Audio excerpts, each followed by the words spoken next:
Hi friends. ఆకాశంలో పక్షుల వలసల గురించి మనం వినే ఉంటాం. కానీ నీటి అడుగున వేల కిలోమీటర్లు పయనించే చేపల మహావలసల గురించి మీకు తెలుసా? దురదృష్టవశాత్తు ఈ అద్భుత జీవ వైవిధ్యం ఇప్పుడు అంతరించిపోయే ప్రమాదంలో పడింది.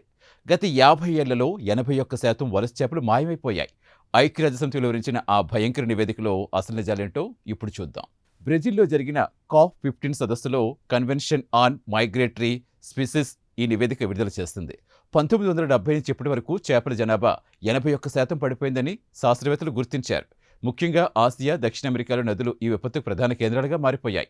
వలస వెళ్లే 325 జాతుల చేపలను తక్షణం కాపాడుకోవాలని యుఎన్ హెచ్చరిస్తోంది. ఈ నివేదిక ప్రకారం ప్రపంచవ్యాప్తంగా ప్రమాదంలో ఉన్న 325 వలస చేప జాతుల్లో ఏకంగా 205 జాతులు ఒక్క ఆసియాలోనే ఉన్నాయి. మన గంగా, బ్రహ్మపుత్ర అలాగే మీకాంగ్ నదుల్లో చేపల వలసలు దాదాపు ఆగిపోయాయి. డ్యాముల నిర్మాణం, నదులు కలుషితం కావడం, ఇంకా మితిమీరిన వేటతో చేపలు తమ సంతానోత్పత్తి కేంద్రాలకు చేరుకోలేకపోతున్నాయి. ఈ వలసల్లో ఒక అద్భుత రికార్డు ఉంది. డొరాడో క్యాట్ ఫిష్ అనే చేప అమెజాన్ నదుల్లో ఏకంగా 11,000 కిలోమీటర్ల దూరం పయనిస్తుందట.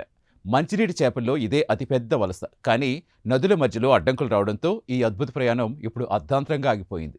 దీనివల్ల చేపల సంతతే పెరగటం లేదు. ప్రపంచవ్యాప్తంగా నదులపై నిర్మిస్తున్న డ్యాములు చేపల పాలిట మృత్యుపాసాలుగా మారిపోతున్నాయి.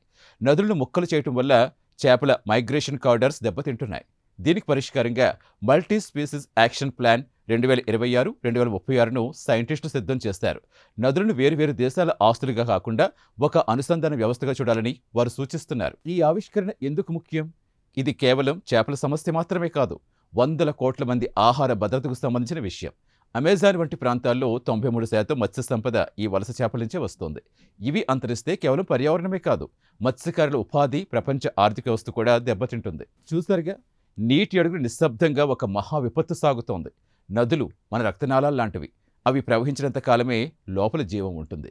వలస చేపలు కాపాడుకునేందుకు ప్రపంచ దేశాలన్నీ ఏకం కావలసిన సమయం ఆసన్నమైంది. ఈ ప్రత్యేక కథనంపై మీ అభిప్రాయాలు కామెంట్ ద్వారా తెలపండి. వీడియో నచ్చితే లైక్ చేసి ఛానల్ సబ్స్క్రైబ్ చేయండి.